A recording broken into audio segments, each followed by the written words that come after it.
అమ్మా భవానీ లోకాల నేలే ఓంకార రూపమమ్మా, తల్లి నీ మహిమల్ని చూపవమ్మా.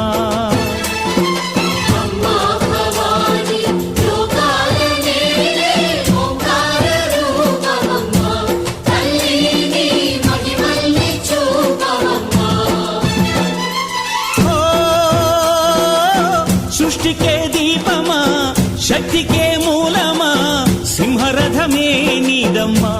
అమ్మ దుర్గమ్మ భక్తులను దీవించుమా.